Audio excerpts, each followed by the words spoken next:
আসসালামু আলাইকুম। আজকে দেখাবো আম ডাল রান্না, অর্থাৎ মসুরির ডালের সাথে আম দিয়ে আমরা রান্না করব। আমরা প্রথমে ডালটা ধুয়ে প্রেসার কুকারে দিলাম। এর মধ্যে পরিমাণ মতো পানি দিয়ে পেঁয়াজ কুচি দিয়ে অল্প পরিমাণ কাঁচামরিচ দিলাম, লবণ দিলাম, হলুদ দিয়ে তারপরে এটি এর ঢাকনা দিয়ে ঢেকে এক শীষ আসা পর্যন্ত অপেক্ষা করব। আপনারা চাইলে এটি পাতিলেও রান্না করতে পারেন। আর আমগুলো দিয়ে দিলাম যেন আম এবং ডাল দুটি সিদ্ধ হতে পারে। আমরা ঢাকনা খোলার পরে যখন দেখব যে আম এবং ডাল দুটি সিদ্ধ হয়ে গেছে, তখন আমরা এটি ঘুটে তারপর পরিমাণ মতো পানি দিব।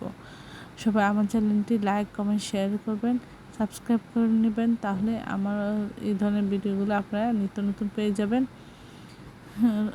সবাই আমার সাথে থাকবেন। এই যে আম এবং ডাল সিদ্ধ হয়ে গেছে, এখন আমরা পরিমাণ মতো গরম পানি দিচ্ছি। দিয়ে এর মধ্যে আমরা একটু রসুন দিলাম, দিয়ে এটা একটু জাল করলাম। আর পাশাপাশি আমরা তেল দিয়ে দিচ্ছি।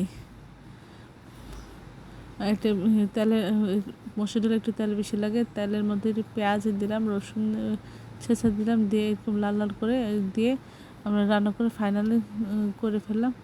এই যে ডালের কালারটা দেখেন কত সুন্দর হয়েছে। সবাই ভালো